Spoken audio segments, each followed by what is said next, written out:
Hello, today I'm going to talk about my top 10 David Lynch films. I did a video a while back on the uncanny in film, and that got me to thinking more about David Lynch, and I decided I'm going to do his films in order of my preference. And it just happens he has 10 films, so it's perfect. If you don't know anything about David Lynch, he is a master of surrealism, of mystery and psychological depth. He also uses themes of identity and dualism and the dark underbelly of suburban life in his work. He prefers non-linear storytelling and dreamlike symbolism and situations, kind of like this alternate realities, and going in deep, almost at a microscopic level on things. There's definitely a battle against light and dark in his films. And I think the main thing is his films are often open to interpretations, especially the later films. And he kind of wants people to do that. When you see interviews with him, he's often saying he doesn't want to talk about what they mean. And it's up to the viewer to decide. So I love his films, and we're going to talk about it. If you want to like and subscribe, you're welcome to do that. But we're going to get into it. So first thing I'm going to say is this list is just going to be his feature films. He is also a painter, and he's made many short films. I'm not going to get into any of that. This is just his features. I will say, if you like any of his films, and if you haven't seen them, he has a couple of shorts that I think are very interesting. One of them is What Did Jack Do? And that came out a few years ago, and it's quite funny. Sometimes he leans into comedy, and in this case it's almost all comedy. And then also he has this series called Rabbits, which is kind of a surreal sitcom with these rabbits. Those are both very interesting. And along with his student work, if you've seen any of his student films, like the films he did near the end of his painting days, they're very interesting. So I would check those out as well. One thing that I think he does great is chooses the right actors. He has excellent actors working with him all the time. His films often feature like a distinctive ensemble cast. And some regulars that he uses are Kyle MacLachlan, Laura Dern, Naomi Watts, Isabella Rossellini, Harry Dean Stanton, Grace Zabriskie, Cheryl Lee, Jack Nance, Sherilyn Fenn, Dean Stockwell, Brad Dourif, and Michael J. Anderson, as well as some guest stars in some of his movies with many Hollywood legends, people like Robert Forster and Jim Belushi, Tim Roth, Monica Bellucci, many people. He's also known for his collaboration with Angelo Badalamenti. If you know anything about his movies, the score often connects to the movie inseparably. You could not remove the score and have it work, and I think that's partly because of his collaboration. And I will say that Badalamenti's Laura Palmer's theme is one of the greatest pieces of music I've ever heard in my life. It is so sad and heartbreaking and aching, and every time I hear it, it kind of chokes me up. It is a great piece of music. But let's get into the list. So, at number 10, we have The Straight Story from 1999. The heartwarming true story of Alvin Straight, an elderly man who embarks on a journey across Iowa on a lawnmower to reconcile with his estranged brother. Now, it wouldn't sound that way, but this is actually the most normal of his films, I'd say, or at least the most straightforward. Although it is odd in its own way. It has a great performance by Richard Farnsworth, and I believe Disney actually put it out, which is crazy if you think of a lot of other David Lynch work.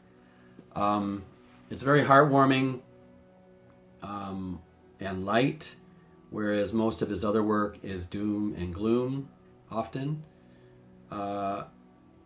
It's kind of a family movie, and Yeah, I mean there is some kind of melancholy aspects to it because the guy is very close to death during the movie, and it does have a certain.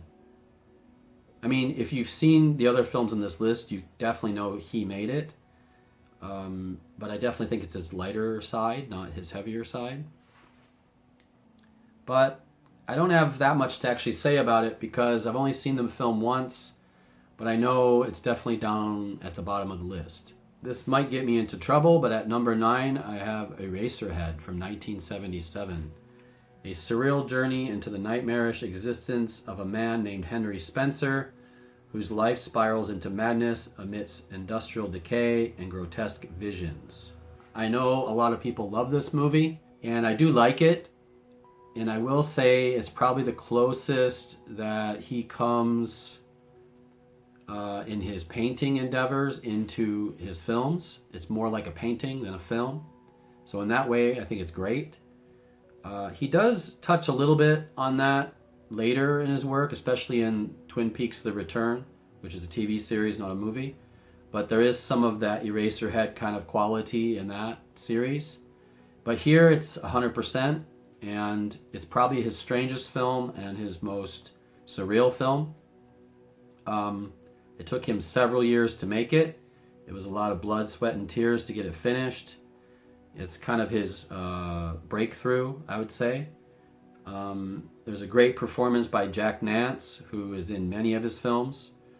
Yeah, I mean, I think it's interesting. It's in black and white, but for my money, it doesn't have enough. It's a little too strange, and maybe it leans too much onto his. Actually, this is something that Quentin Tarantino said, that he's kind of gone so far up his ass that he doesn't know what's going on anymore. And I think in this film, it is a little bit indulgent. I think in his later films, he tempers that a bit. At number 8, we have Inland Empire from 2006. Starring Laura Dern, it immerses viewers in a labyrinthine narrative blurring the boundaries of reality and fiction as an actress becomes consumed by her role in a cursed film production, leading to a descent into madness. So I think this is meant to be his kind of good and the bad and the ugly. It's the longest of his films, I'm pretty sure, and it's maybe one of the most abstract. I will say that it has a stellar performance by Laura Dern. She always gives her all in every movie and TV show she's been in. And he's worked with her many, many times. But the thing I don't like about this, and one reason why it gets dropped so low in the queue of films here, is that it was shot on a video camera.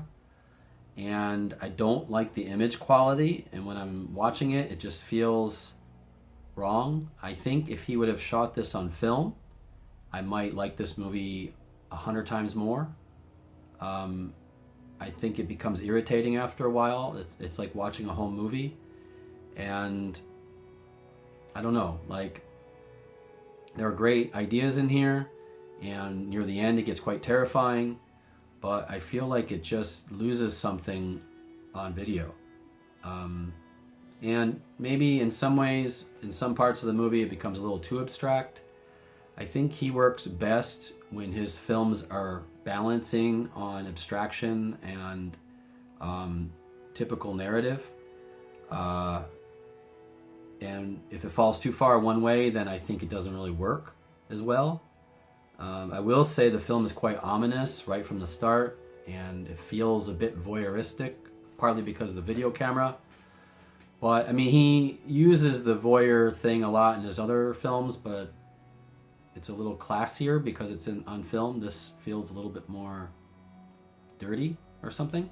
I will say that there are a lot of seeds of Twin Peaks: The Return in here, his series that he did. And I think what I mean by that is in that series, he kind of really goes out into left field at times.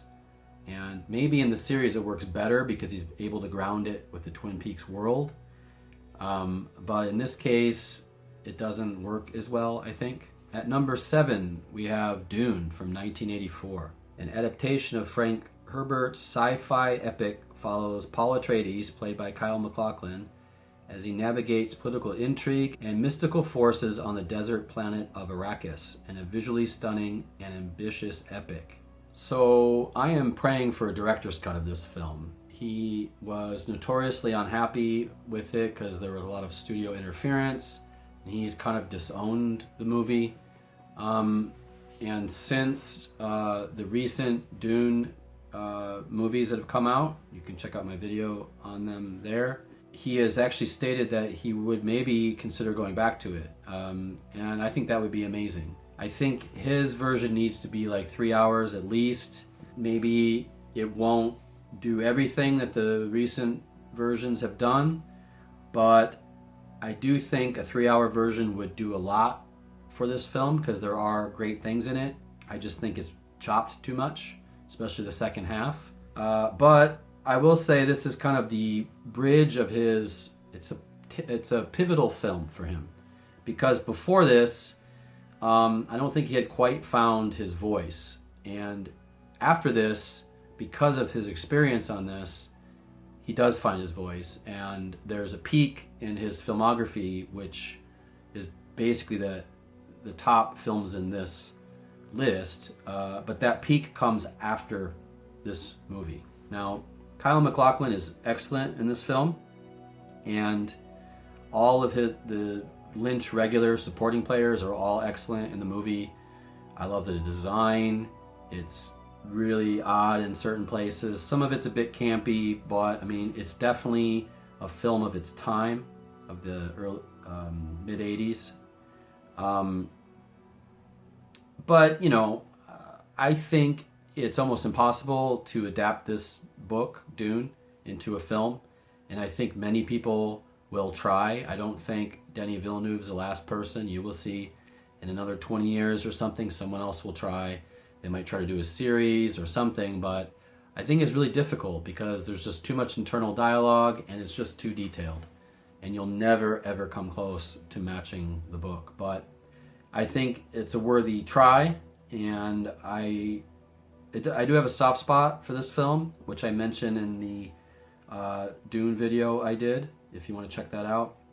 At number 6, we have The Elephant Man from 1980, starring Anthony Hopkins and John Hurt. It portrays the poignant true story of Joseph Merrick, a severely disfigured man living in Victoria, London, whose humanity transcends his physical appearance. Aside from the straight story, I think this is his most normal film. Like, that's saying a lot considering the subject matter, but it's his most straightforward film. And it's basically a drama. He doesn't really do straight dramas, except for this one and The Straight Story. There are excellent performances by Anthony Hopkins and John Hurt. They're both very good in the film. And a lot of people don't know, but Mel Brooks is the one that got this film off the ground, the comedy director. And he gave Lynch a chance, but because before this, you know, he was known basically for Eraserhead.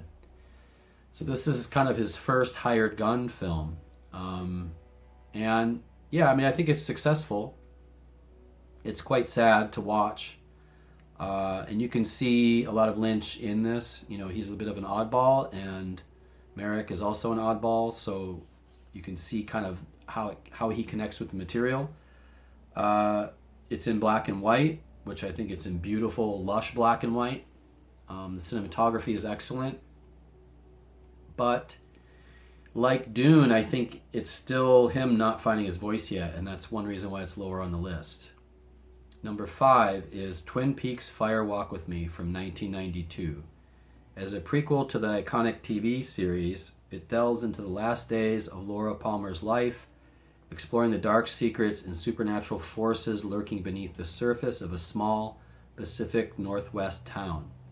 If you've seen Twin Peaks the series, this is a different animal. I would say if you're going to compare Twin Peaks season 1 and 2 to this film and to Twin Peaks season 3, The Return, this film is the darkest of the three different eras of Twin Peaks.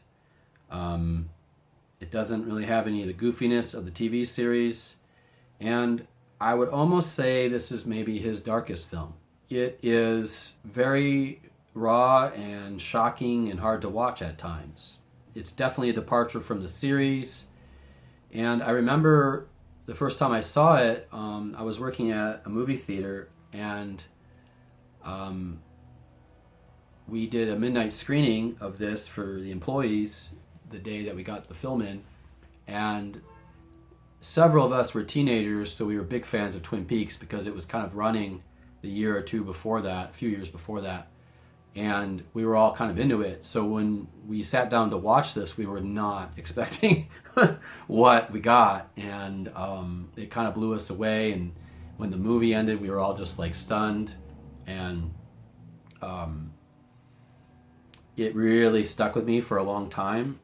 I think it is almost elemental in its rawness. There's great performances, but especially by Cheryl Lee, who plays Laura Palmer, and Ray Wise, who plays Leland Palmer, her father. It's really their movie. They're in it the most, I'd say. But what it does for Twin Peaks is it not only makes her story more heart-wrenching, and when you go back and you watch the TV series again, it just makes it heavier because you live her last days, so you see how hard and destructive those last days were. But it also sets up season 3 in so many ways, because there are mysteries that are introduced in this film that at the time seemed kind of nonsensical, but once the 3rd season came out, a lot of those things had a resolution. So it was very interesting to see that 25 years later. I will say that I think Twin Peaks is one of the greatest television series of all time, if not the best one. But yeah, I mean, I think the film is beautiful. It's dark. I know he wasn't happy with the way the critics tore it apart, but in recent years it's been getting more love, let's say. And I think it's aged well. If you go back and watch it again, I watched it maybe 4 years ago, and I hadn't seen it in a long time, and it really hit me again. It's just a heartbreaking story, and I do think it has a good balance of the Lynchian and just a straightforward story. At number 4, we have Lost Highway from 1997. It features Bill Pullman and Patricia Arquette and intertwines themes of identity crisis and psychological disintegration as a saxophonist becomes entangled in a web of murder, deception, and surreal transformations. This film is like a hallucination in some ways, and I think in some ways it kind of verges on the edge of being maybe too Lynchian, but just on the edge. I think it still works as a film, whereas Inland Empire goes way too far. I think this kind of just works well. It's almost on the verge of incoherence at times, but some of the things that saves it are the great soundtrack, the open-ended interpretation, the performances. It is very dark and evil. There's a lot of struggles with identity and guilt, which are common themes in his work. I love the doubles that are in his movies, and this one has those in it as well. Not just doubles in the characters, but there's sort of 2 parts to the movie, and they're kind of doubling each other as well. 2 kind of narratives. Yeah, I just think it's a great film, but it's not his greatest film, because his greatest films are coming up next. Okay, so for the top 3, I'm going to start with Wild at Heart from 1990. It features Nicolas Cage, Laura Dern, and Willem Dafoe. It's a surreal road trip through the American South where love, violence, and eccentric characters collide in a tale of passion and liberation. I love this film. I think this is one of Nicolas Cage's greatest performances. Laura Dern is amazing in this. Willem Dafoe rocks the hell out of his role. He's not in it a lot, but he chews the screen. And if you're a Willem Dafoe fan, you haven't seen this, you absolutely have to watch this because he is unlike anything. He is one of the worst, grossest people you'll probably ever see in a movie, in some ways, I'd say. Many of Lynch's supporting cast show up in this film. Isabella Rossellini, Sherilyn Fenn, Harry Dean Stanton. It is a fun movie. I mean, I think it's funner than a lot of his other films, and it definitely has comical aspects to it. Some of it is very over the top, but there is a darkness, just like his other films. The stuff with the kind of voodoo people is super dark, and apparently it was much darker, but he had to cut it a little to get it to be an R rating. It draws heavily upon The Wizard of Oz, which Lynch has stated is one of his great influences, and you can see it on full display here. But I think it does it in a very charming way. It could have been silly, but I don't think it is. I think maybe this is one of his more charming films. It's based off of a book, and it's just the right amount of surrealism.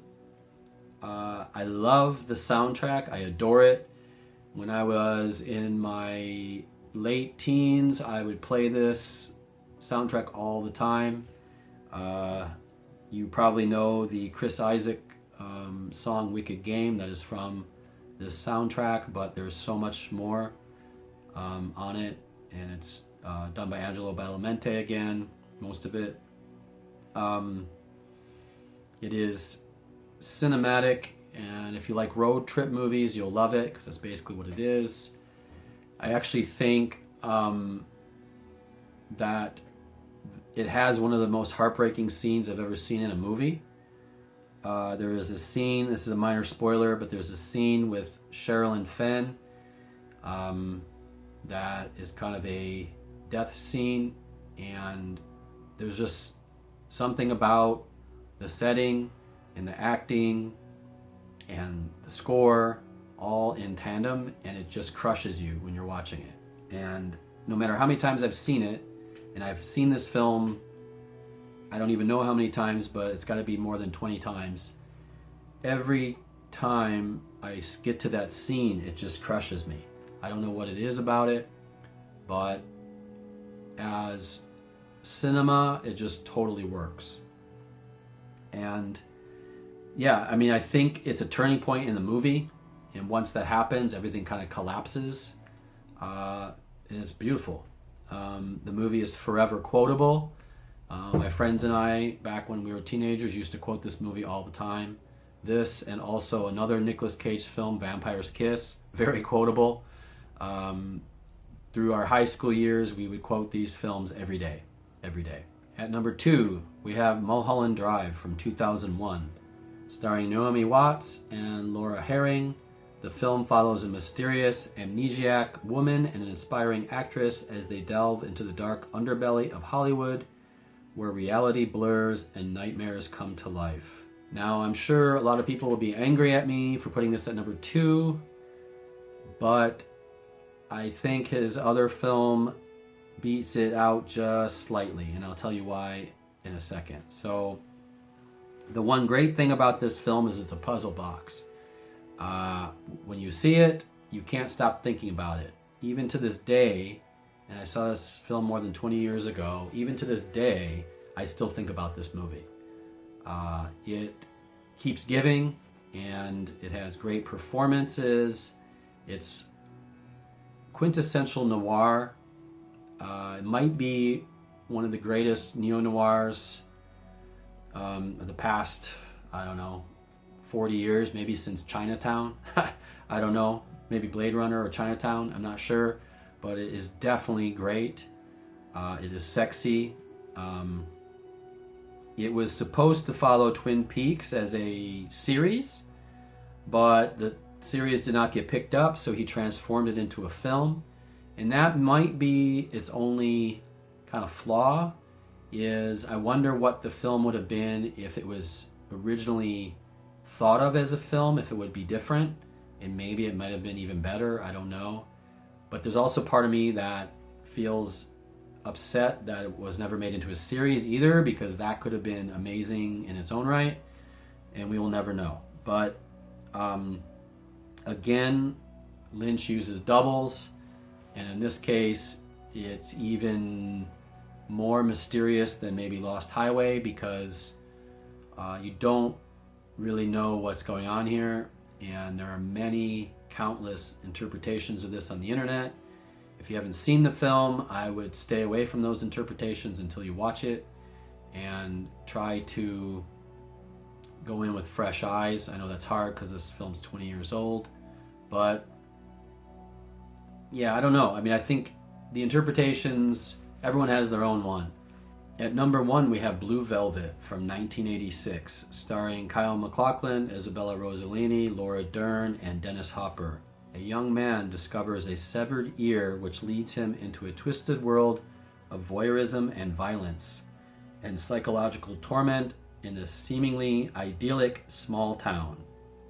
This is Lynch's perfect film, in my opinion. And the reason I think that is because of all of the Lynchian things, he tends to balance them the best in this film. And, you know, the disaster of Dune, I think, forced him to look at what he really wanted to do with film, and the result is Blue Velvet.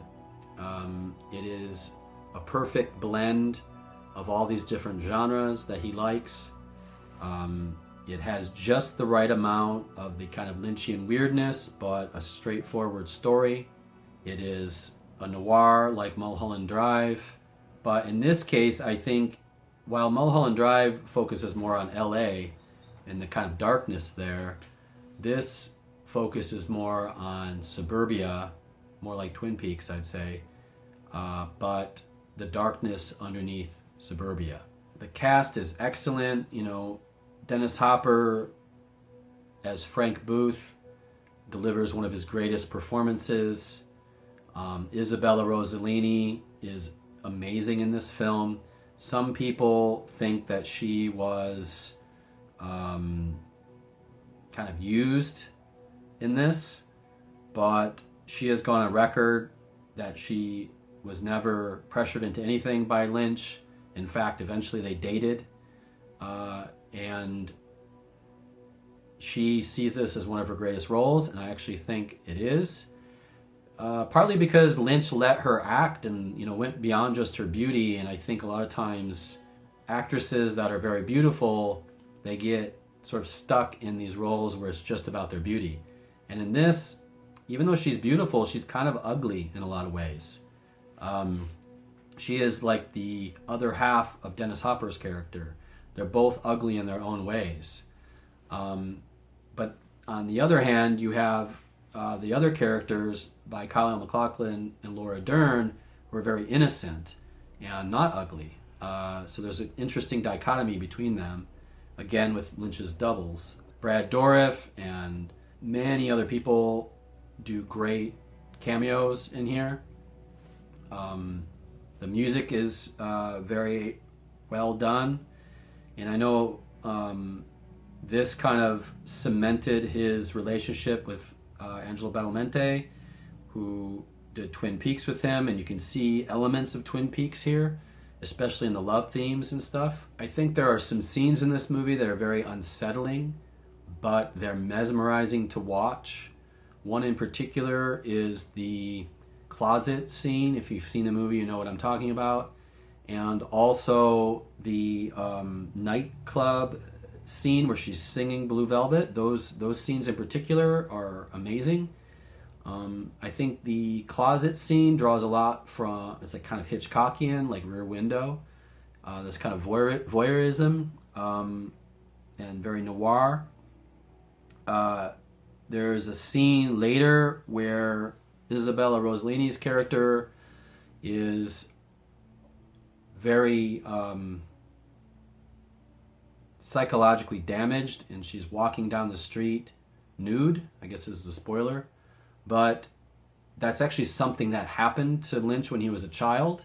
He was playing in the street and some woman was walking down the street nude, and I think it forever burned into his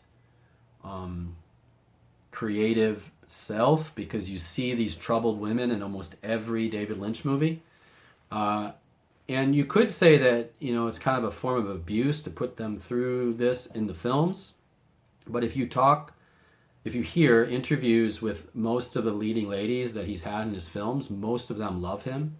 So I don't think that's the case. I think that he gives actresses a lot to chew on and to take on board for them as an actress. And, many of them have worked with him several times. So, maybe in today's age, his films maybe don't age as well because of that. I don't know. But I think, this film has the perfect amount of kind of sexiness and noir and grittiness, and it's dark, and there's this kind of falseness to the suburban life that just kind of disintegrates as the film goes on. And, when it came out, it was met with lots of controversy. A lot of people didn't like it. A lot of people loved it. But that might be the sign of a great film, is when it's split right down the middle. I don't know. But I think it's his crowning achievement. It just slightly edges out Mulholland Drive. For me, anyway. I think it's just a great film. Now, my last sort of question is, will he make another film? I don't know. He's pretty old. He's getting up there. There have been talks about a series called Wisteria that never really came about, and a fourth season of Twin Peaks, which also has never come about. But I would personally, I would love a fourth season of Twin Peaks, but I don't think it's necessary. I think the third season ended on a very interesting, I wouldn't even call it a cliffhanger. I would call it a what the fuck moment. But I would personally love to see him do one more film. An actual film, shot on film, something in the vein of Mulholland Drive, Blue Velvet, Lost Highway, something, not so abstract, but abstract enough that he can play around with it artistically. I would love to see that. I would actually pay a lot of money to see that. But who knows? He's very old. He could pass on very soon. We don't know. But I would love it.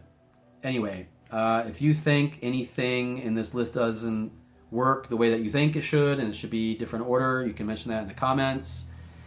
If you love his films and there's some things you want to add, go ahead and do that. Or if you hate his films and you want to tell people why you hate his films, you can also say that in the comments. If you know any Lynch fans, you can pass this on to them. But that's about all I got. I love David Lynch. Anything he makes, I will watch. Anyway, that's about all I got. I will see you next time. Take care.